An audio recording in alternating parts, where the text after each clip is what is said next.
Testing 1, 2, 3. Testing 1, 2, 3. Testing 1, 2, 3. All right, let's get to it. My first duathlon. Let me tell you about it.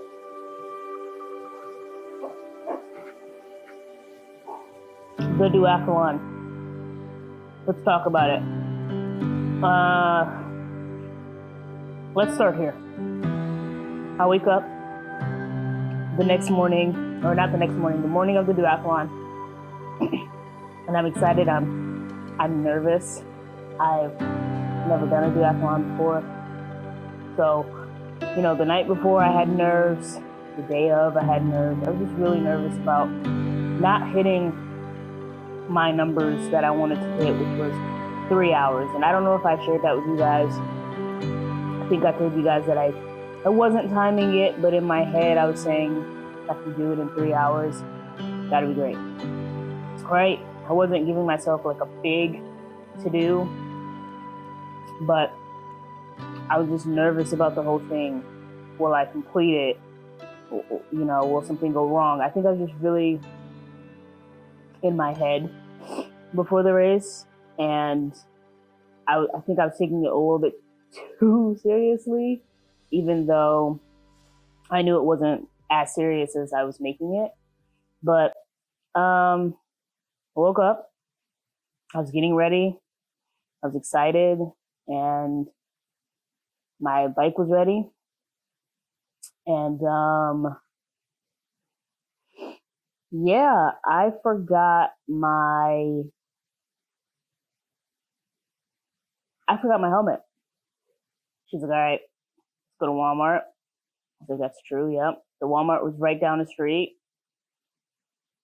Is it Pflugerville or Pflugerville? One of the two.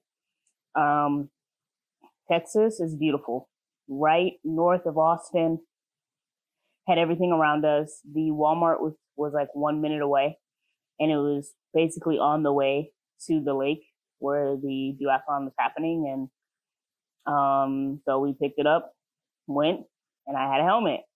I didn't have my gloves, which kind of sucked, but hey, if I do any future duathlons, some things are going to have to change, and we'll talk about that later. But I get there, I'm really excited, really nervous, as I'm saying, and I put my stuff up, I put it away, and I'm just kind of standing around for a minute, and then they start talking, and they tell us, what the rules are, and everything that was going to happen.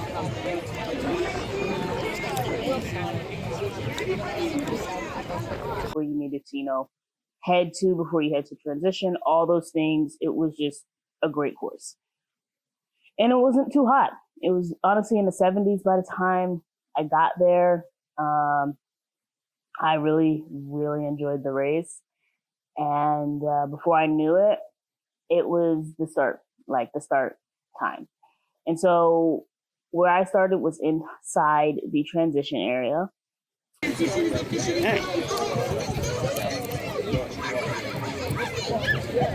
And so where I started was inside the transition area. And there was another dude doing the sprint with me, and I was kind of running with him for the first mile, and then I slowed down.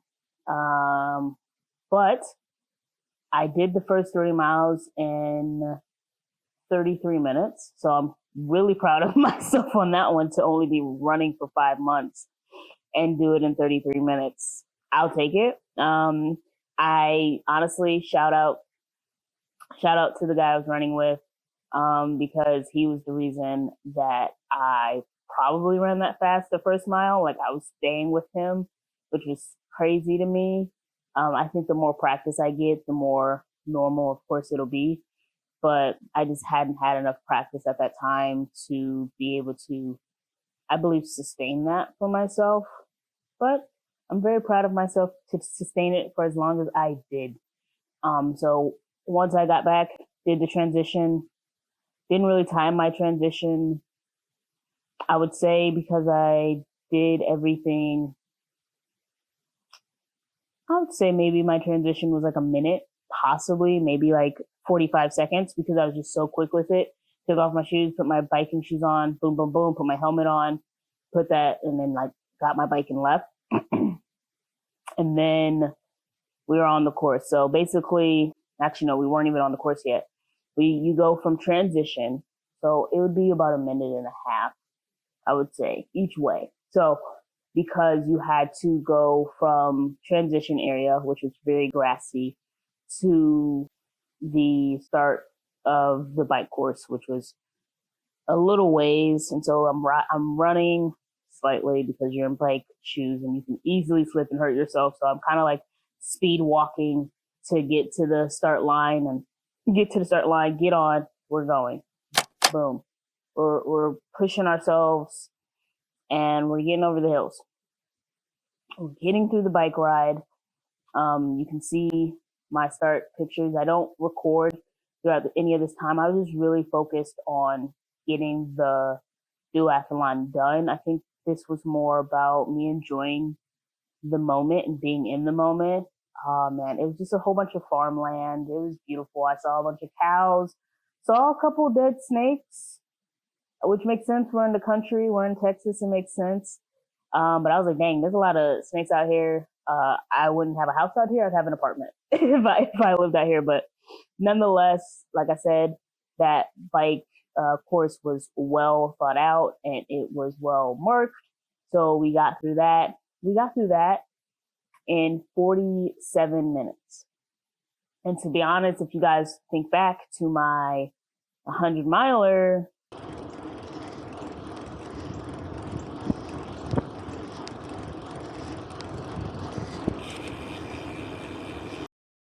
I couldn't do 13 miles in well under an hour, like with 13 to 14 minutes to spare.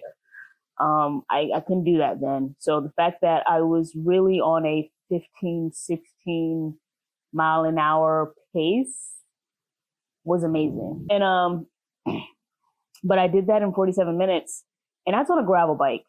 And as you guys know, gravel bikes, their tires are a little heavier. You're carrying a little bit more weight as you're getting up hills, as you're pushing yourself. And so for me, it says a lot about my biking range that it has developed tremendously in the last 5 months. And so I'm proud of myself, really proud of myself on that. Again, I think it was like another minute and a half for the transition because I had to dismount and then again, go get to transition, change back into my shoes, and then start the run. Now, mind you, my mom is up taking photos. She came to see me do my first duathlon, and one of my good friends did as well. She was already in Austin, so she just stayed to cheer me on doing my duathlon. Shout out to my peoples for coming and supporting me. But yeah, I I started running, and she's like taking pictures and stuff, and I'm like, hey, would you be mad or disappointed if I started walking, right? She's like, no, I get it. And I was like, all right, cool. And I just started walking because I was just so tired. And I just felt it in my legs, but I was trying to push myself to run. And then I was walking, and then I was trying to push myself to run, and then I was walking. But I wasn't the only one. I think that was the biggest thing for me was like, just like, and I like was looking around and I was like, and at the time I was, and then I saw like the girl behind me, like she was also walking. And I was like, okay. And then the guy who ran in front of me, he started walking. I was like, oh, okay, I'm not alone. I am not alone. We're all feeling the pain in our legs after that course. Okay, great. It was so funny. So I was like, I have people who feel my pain right now. And it just felt awesome. So I started pushing myself. I think I did the second half in about 40 minutes.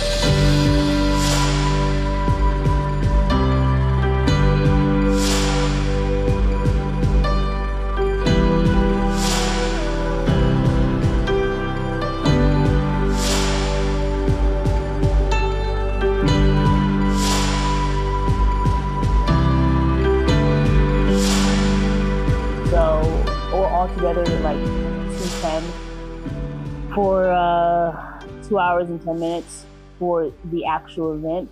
with the transition involved, it's 2 hours and 13. So yeah, your girl did it in 2 hours and 13. Am I surprised? Yes. Can I do it faster? I'm sure I can. And would I like to see myself beat this PR that I set in the duathlon? I think I do. And I'm honestly, this is like in the moment decision. I honestly think I do. I want to see if I can break this PR that I've created for myself, honestly. So we'll see. We'll see if I can break the PR. We'll see what's to come. So I guess that answers the question. Will I be doing another duathlon? I will. And I can't wait. It's going to be a lot of fun. We're going to need to get a duathlon bag or a triathlon bag because I don't think they make duathlon bags, but we're going to have to get a triathlon bag because one day we might do a triathlon. I just have to learn how to swim better, to definitely swim faster and swim better. So yeah, possibly doing a triathlon in the future, but I know that with a duathlon bag, I won't forget my helmet because everything I need will be in that bag. My cycling, my biking, and my helmet will be in there. So I think that's very important to have because I obviously forgot my helmet on my first duathlon. So I know that having that bag and having everything in that bag is going to help me not forget anything that I need in order to complete it. And shout out to Walmart for being open so early. Thank you very much. Duathlon was so much fun. I'm definitely doing it again. Am I gonna do the Olympic one that's in Houston that I told you guys about? I don't think I am. I've got a lot going on in these next couple months, and I need to stay focused on that. And so I wouldn't be able to devote time like I did for that one. And I don't want to go out and do something halfway. So one day next year I will, but there are future runs coming. I'm thinking of doing maybe a couple 5Ks, a couple 10Ks along the way. I'm already looking at running shoes, which you guys will see in the next episode. To really get into the sport, I have fallen in love with duathlons and triathlons. I am sticking to duathlons at this moment, just doing better in running, doing better in biking. And so right now we're looking into getting potentially two new pairs of running shoes.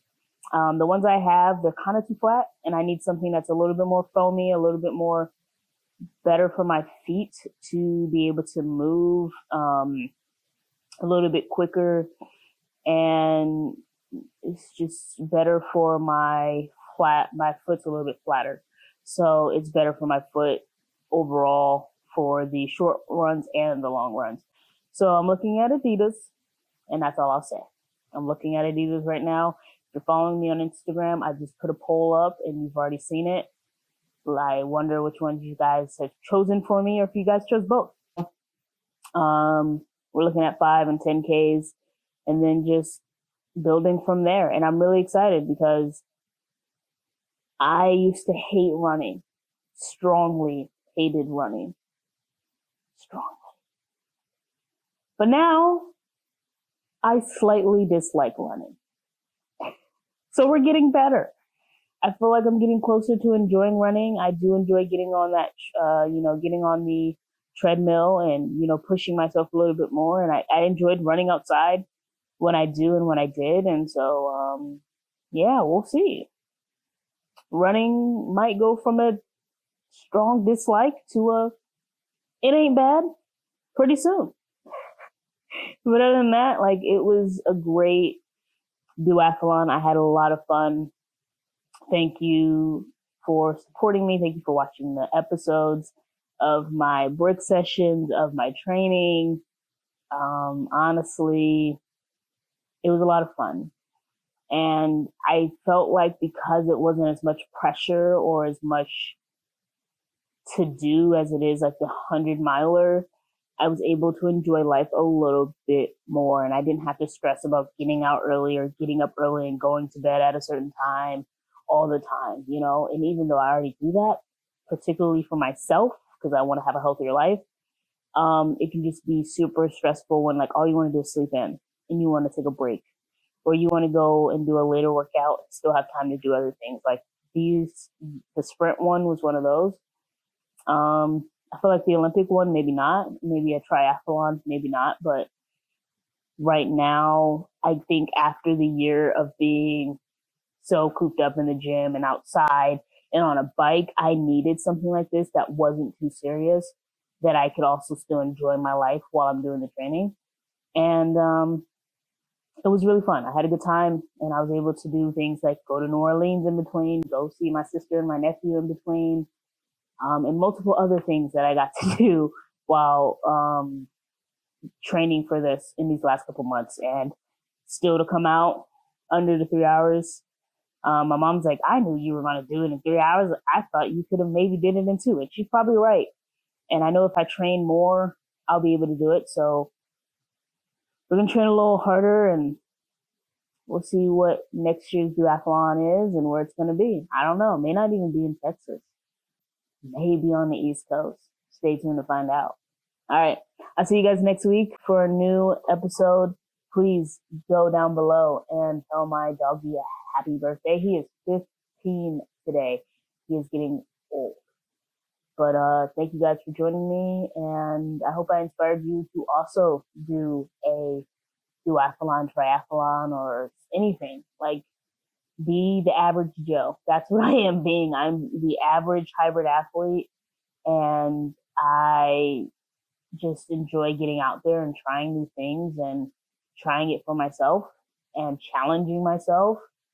And in challenging myself, I see myself also using this and challenging myself in new ways throughout my life, and one day at a time, you know. I'll leave you guys with this. Try new things for the challenges. Oh, sorry. Jesus. Okay. Try new things for the challenge, not the perfection. I think a lot of the internet can make us want to be perfect. And when you see somebody else running a 7-minute mile, it can kind of very much discourage you from even trying to run a mile. Or if you see somebody biking 20 miles within an hour, it can very much discourage you from trying to bike. Don't let that discourage you. Do it for the challenge, just to get out there and get on the bike for the first time in a long time, or for the first time ever. And put on your running shoes and get out there and run that 11-minute mile like I did.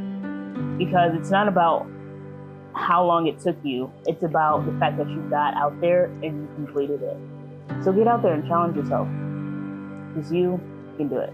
All right. Thank you guys for watching, and I will see you guys next time. Remember to always be kind, caring, loving, and respectful to one another, for we are a community, and that's what we are meant to be. And as always, you can, so go out and do it. Thank you guys, and I will see you guys next week. Love you guys.